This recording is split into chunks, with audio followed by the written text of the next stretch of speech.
We are now going to start our scientific program, and it's my pleasure to welcome John Jelovsek from the Duke University in Durham, North Carolina, who will give the first presentation today.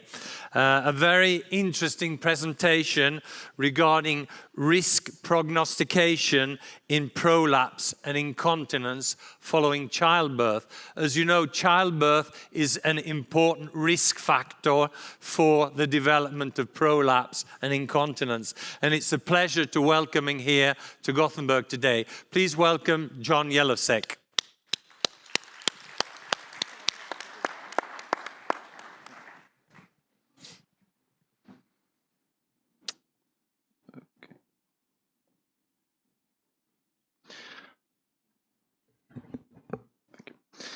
All right, good morning and welcome. I would like to thank the program committee for inviting me to speak. These are my disclosures. So this is a story about 28-year-old Jennifer. And this is Jennifer's first pregnancy. And recently Jennifer's noticed that sometimes she thinks she leaks urine. This is especially concerning for her since she just found out that her mother also has urinary incontinence. And so the question is, how should Jennifer's obstetrician counsel her? Should her obstetrician have this discussion? Or when having this discussion, are pelvic floor disorders really even included? I imagine that many obstetricians might start with this image. But for many in this room, we might start with an image that looks like this. What should our obstetrician do? What does evidence-based medicine tell us to do for Jennifer? So Austin Bradford Hill, the epidemiologist who formalized randomized clinical trial methods, noted in the 1960s that although RCTs can determine the better treatment on average, they do not answer the practicing doctor's question, what is the most likely outcome when this particular drug, or in this case, route of delivery, is given to a particular patient? But if not with an RCT, how can we forecast outcomes in individuals under alternative treatments? And so there are two distinct approaches to a single case prediction that have been described, the inside view and the outside view. The inside view considers a problem by focusing on specifics of each case and understanding the many characteristics that make it unique. It prioritizes clinical experience and expert judgment, and is the view that we spontaneously adopt for making decisions. By contrast, the outside view predicts by explicitly identifying a group of similar cases or a reference class. The reference class provides a statistical basis for prediction and is referred to as reference class forecasting. But evidence-based medicine has generally emphasized the broad reference class of patients qualifying for a trial. Yet patients in a trial and in clinical practice differ from one another in many ways that can affect the outcome of interest and the potential for benefit. The central goal of personalized medicine is to narrow the reference class by moving from left to right on the figure, to yield more patient-specific effect estimates. And so it's useful to take a moment and look outside of medicine in other industries. One obvious area that is heavily invested in personalization is marketing. And in the marketing industry, this is called segment-based marketing, which targets customers based on understanding their individual buying habits. It's supported by analysis of merchant records, or more recently, unstructured data from the customer's social media profiles, in order to create a more fuller picture of the customer's needs through something called sentiment analysis. The Netflixes and Amazons of the world use individualization as their business model. Netflix's business model was founded upon individualizing movie preferences, and this slowly eliminated the competition.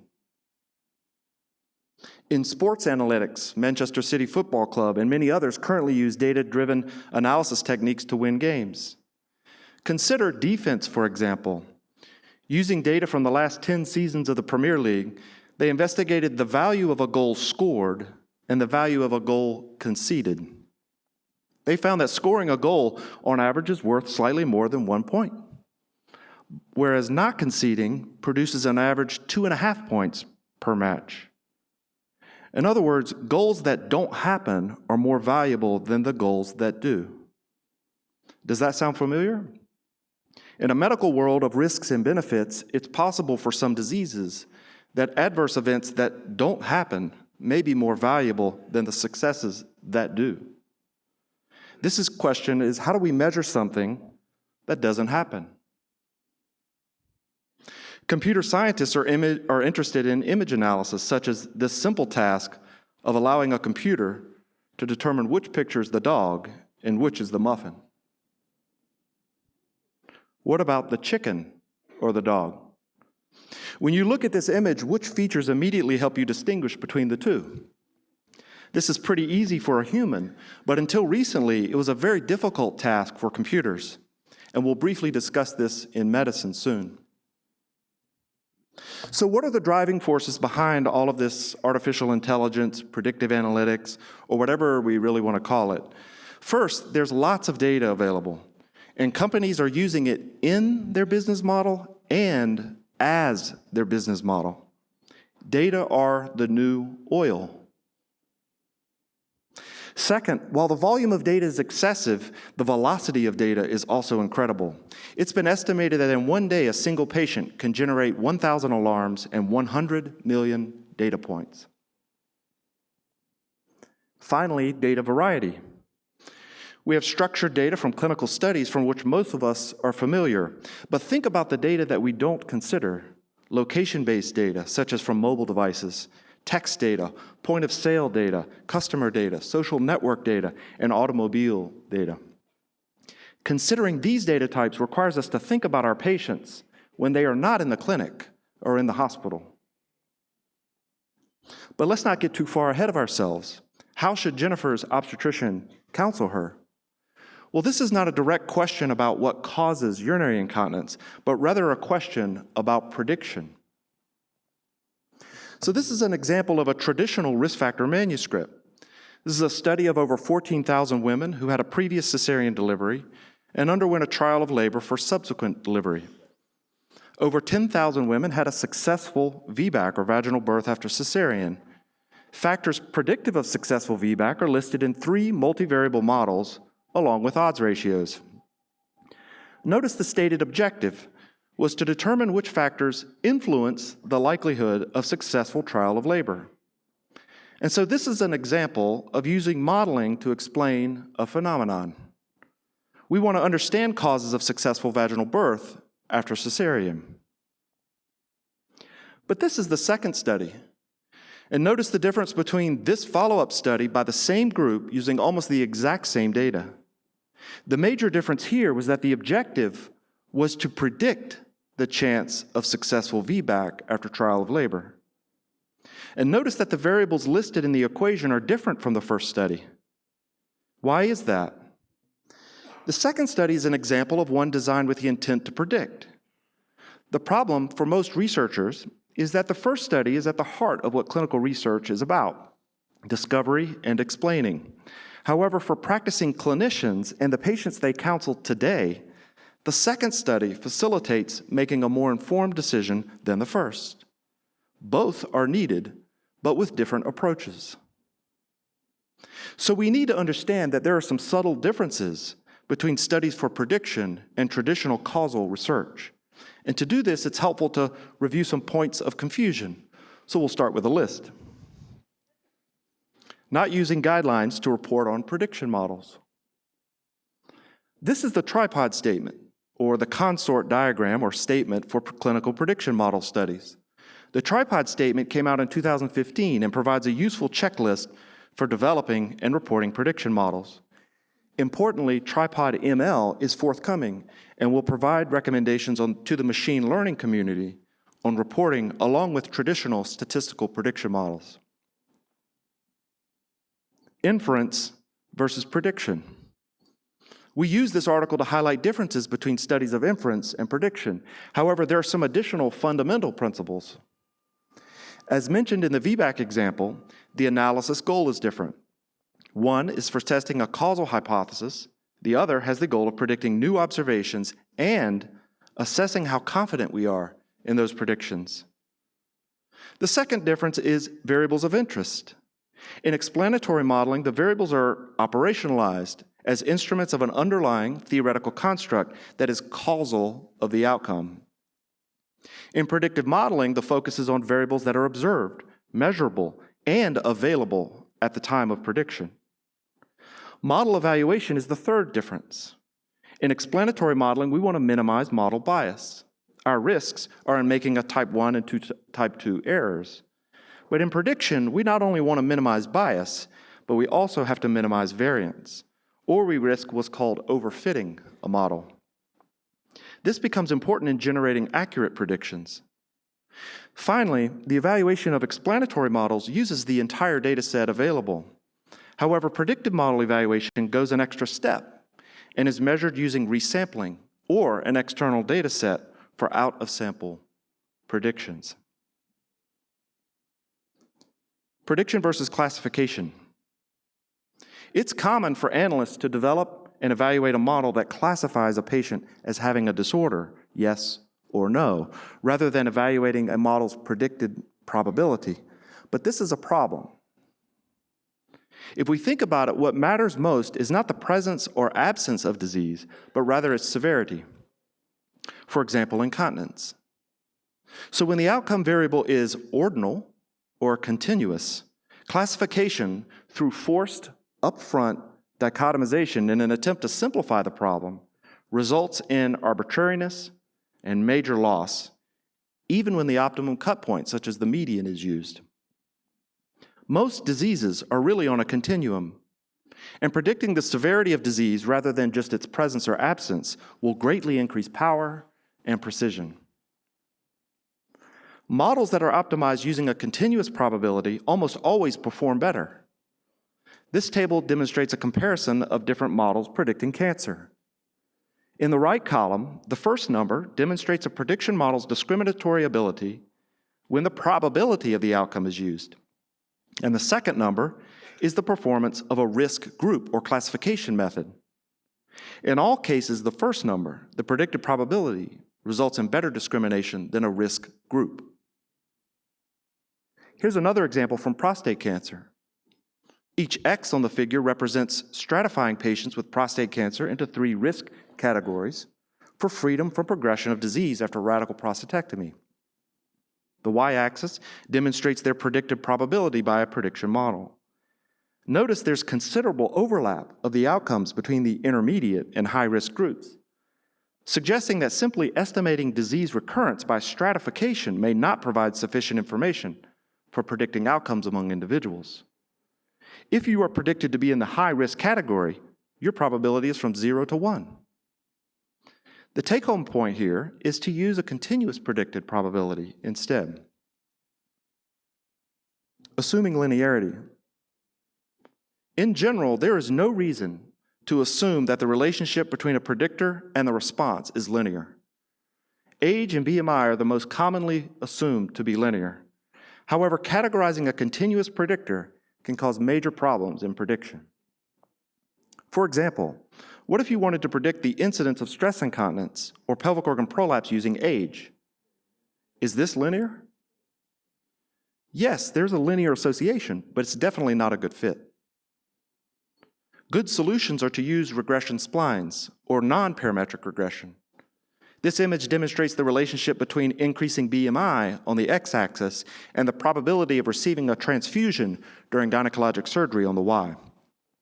Notice the U-shaped association.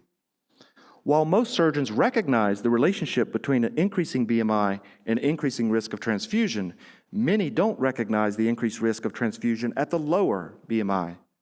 In fact, the risk is greater at the lower end than the higher end. And this is because most studies investigating transfusion assume a linear relationship. Overfitting. Overfitting is when a model fits the error or the noise too closely. For example, the figure on the left is a least squares regression fit. The figure on the right uses rough, thin plate splines and provides an almost perfect fit to the data. The more flexible model on the right overfits the data. If another data set is used to generate predictions, the model on the right will have lots of error. Overfitting increases model prediction error. The more flexible a model is, the more overfitting can occur and the less interpretable the model becomes. As our machine learning algorithms become more advanced and good at predicting, they also risk having low interpretability. While this is not a problem if one simply wants to predict whether their email is good versus spam, it's very important in medicine, since doctors always want to understand what are driving predictions. Choosing the highest area under the curve. So there are differences between diagnostic models and prognostic models, and it's easy to confuse the two. Diagnosis is concerned with determining the current state of a patient and accurately identifying an existing but unknown disease state. Prognostic models add the element of time and involve estimating risk or the probability of a future event or state. The outcome is not only unknown, but does not yet exist, distinguishing this task from diagnosis. In diagnostic models, the goal is accurate classification of individuals into their true disease states. But in prognostic models, while correctly predicting whether a future event will occur is of interest, it is more difficult, owing to the stochastic or random nature. Therefore, model accuracy is often described using two components: discrimination and calibration. Discrimination is the ability to separate those with and without disease, or with various disease states, and it's the ultimate goal of diagnostic models. But calibration, on the other hand, is the ability to correctly estimate risk or probability of a future event. It measures how well the predicted probabilities agree with the observed proportions later developing disease. For example, area under the curve was used in this study to compare potential tests for predicting outcomes after midurethral sling. Which test, Valsalva leak point pressure, urethral closure pressure, or a biomarker, is better at discriminating between outcomes of midurethral sling surgery? What's needed here is discrimination and calibration. So what's advised in the setting of a prognostic model is to use a combination of metrics, the Breyer score, or the pseudo R-squared, which is a logarithmic scoring rule, but especially smooth, non-parametric calibration plots to demonstrate the absolute accuracy of estimated probabilities. So failing to perform calibration is a mistake, but there are also some errors in performing calibration itself. Bucketed calibration is one of those mistakes. The color point estimates in the calibration curves above are binned estimates of risk, similar to the risk categories. It's not appropriate to use binning or categorization when estimating calibration. When a predictive model or instrument is intended to provide an absolute estimate, it's necessary to validate the absolute accuracy of the instrument over the entire range of predictions supported by the data. Instead, the calibration curve should be estimated using a method that smoothly relates predicted values to observed values in an independent test set or using resampling. The lack of resampling, cross-validation, and bootstrapping. Resampling should be used in two primary ways. First, the term internal validation refers to using bootstrapping or cross-validation to estimate the test error when a separate test set is not available.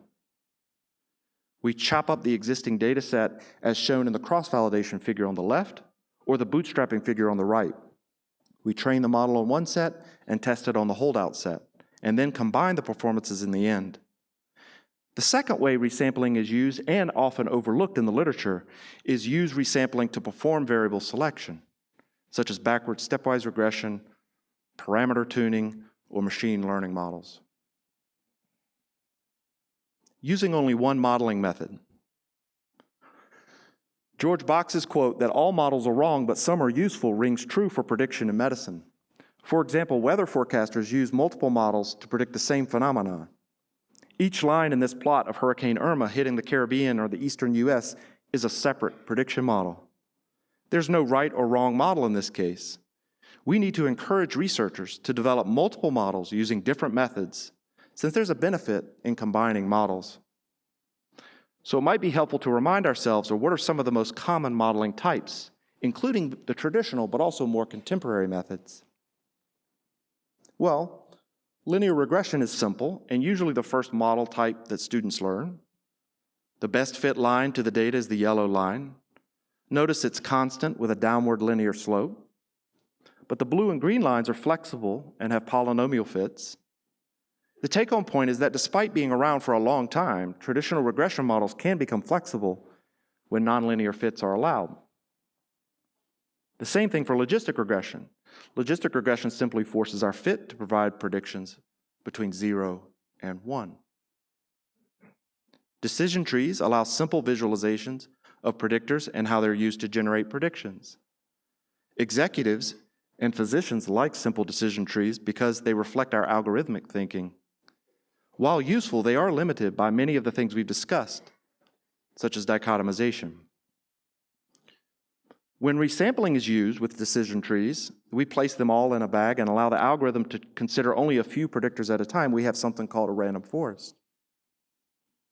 Neural networks have also become popular again, but don't be fooled. One of the earliest forms of feed-forward neural networks, which is called the multilayer perceptron, which as its foundation is not much different than layers of logistic regression models. Neural networks have become popular, especially as deep learning gains momentum. And so deep learning is a hot area in artificial intelligence and machine learning. Deep learning has really shown advances in human speech recognition, image recognition, and has played a role in many areas of medicine that involve imaging. But deep learning is a fun name, but what is it? Deep learning allows one to extract different sets of features from sets of images, learn from those features, put them back together, and predict. And so in this example, training images are shown at the top. The actual features extracted from the deep learning algorithm are shown in the bottom. Take the dog images in the middle. Each layer of the algorithm predicts a different set of features. Then these are combined to determine an overall prediction of dog type. And remarkably, deep learning models have achieved physician-level accuracy at a broad variety of tasks. However, one key limitation across studies that compare a human to algorithmic performance has been the lack of clinical context. They constrain the diagnosis to be performed using just the images at hand, placing the physician at a slight disadvantage. Okay, we're now familiar with how other industries use prediction. We've reminded ourselves of some common mistakes, and we're at least aware of a few traditional and modern modeling methods. But let's not forget, how should Jennifer's obstetrician counsel her? Well, we know that delivery mode is associated with risk of pelvic floor disorders over time. Vicky Handa and colleagues followed over 1,000 women after delivery. Compared with spontaneous vaginal delivery, as shown in light blue, cesarean delivery, as shown in orange, was associated with significantly lower risk of stress incontinence, overactive bladder, and pelvic organ prolapse. Operative vaginal delivery was associated with significantly higher risk of anal incontinence and prolapse, meaning that after childbirth, the risk of pelvic floor disorders does vary by delivery mode. Of course, our colleagues from Sweden have also shown there's an increased risk for developing anal incontinence after cesarean delivery, though it's a lower risk than after vaginal delivery. The fascinating part about this study is the use of nulliparous women and men as control groups. Nulliparous women appear to be at higher risk than men for developing fecal incontinence. However, mode of delivery adds incremental risk, with the highest risk seen in the vaginal delivery groups. And these studies and others, many others, are very useful and necessary to advance our science, but do they help our obstetrician counsel Jennifer? Maybe we need a guideline. Here's the American Heart Association's guideline for 10-year prevention of cardiovascular disease. If a woman's between 40 to 75, the first step is to undergo a 10-year risk estimation using a prediction model. Then have a discussion before starting medication therapy. Okay, great. Let's consider a hypothetical guideline, hypothetical, for the prevention of pelvic floor disorders. If a woman's greater than X years of age, The first step is to undergo a 12 to 20-year risk estimation using a prediction model. Then have a discussion before the first birth, or maybe before starting pelvic floor muscle therapy. How close are we to this type of guideline? Well, we can use the UR choice calculator for help. 12-year predictions will populate in the top table, and 20-year predictions will populate in the lower table for prima gravida women. The calculator was built using 2 large prospective cohorts from the UK and New Zealand and the Swedish Medical Birth Register. We are getting close to these types of tools. If we enter Jennifer's information to obtain the predicted rates by route of delivery, if she delivers vaginally, she has a 48% risk of developing any bothersome or treatment for a pelvic floor disorder, and 33% risk with a cesarean. Note that these are higher than average risk from the far right column. Our obstetrician could counsel Jennifer that her risk is at least higher than average, and could also say cesarean section may reduce this risk by approximately 15%, but she continues to have a 1 in 3 chance she'll develop a pelvic floor disorder. The tool is not perfect, but it is progress in quantitating an individual woman's risk to make an informed decision. Pelvic floor disorders are not the only consideration. What about wound infection after cesarean? This model allows one to estimate the risk of wound infection after cesarean. Other models have also been created. The Pelvic Floor Disorders Network calculator for predicting de novo SUI after surgery for prolapse. Model to predict stress incontinence, urge incontinence, a positive stress test, and adverse events after placing a midurethral sling. A model to predict recurrence or complications and health status after pelvic organ prolapse surgery. So building and validating models is not enough. What we need is to make them easy for clinicians to use.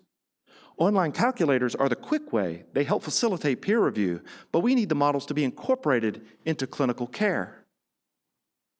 We started doing this with our GYN transfusion model. This was a model fit and tested in over 18,000 women. The model's incorporated into our electronic medical record. 2 smart phrases on the left are called by the physician while writing their note. The model calculates the risk of transfusion into a smart phrase as shown in the image on the right and in the upper blue box. We can monitor all the predictions and all the outcomes of patients after surgery, and the model performance can be monitored over time and making any needed adjustments. So where do we go from here? Are there any problems with algorithms, machine learning algorithms? Well, with the rapid use of individualizing algorithms, there are some ethical challenges. The algorithms are built using existing data, and this may inadvertently mirror human biases in decision-making. One U.S. model designed to aid judges in sentencing criminals by predicting their risk of committing a subsequent crime has shown a propensity for perceived racial discrimination. Some are deliberately deceptive. Uber developed an algorithm called Grayball, designed to predict which riders might be undercover law enforcement officers. This allowed the company to identify and circumvent local law regulations. And of course, Volkswagen's algorithm, which allowed vehicles to pass emissions tests by reducing their nitrogen oxide emissions only when they were being tested. Therefore, physicians who use prediction and machine learning algorithms must become more educated about their construction, the data sets they're built on, and their limitations. We must ensure that algorithms reinforce the fiduciary relationship between the physician and the patient.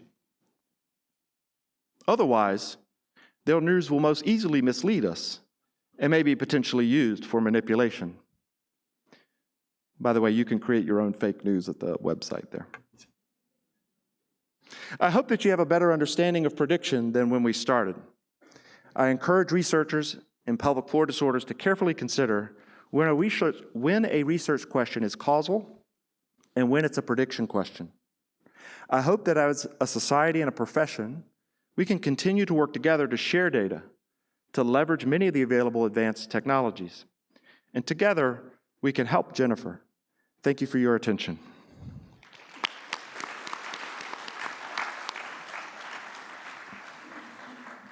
Thank you very much indeed, John, for an excellent state-of-the-art lecture regarding prediction modeling. Individualized medicine, I think, is the future for medicine, and you have shown the complexity with regard to prognostication, but you've also shown the possibilities that we can use this technique in the future to help women and men to avoid illnesses in the future, such as prolapse and urine incontinence. Thank you very much indeed. Thank you.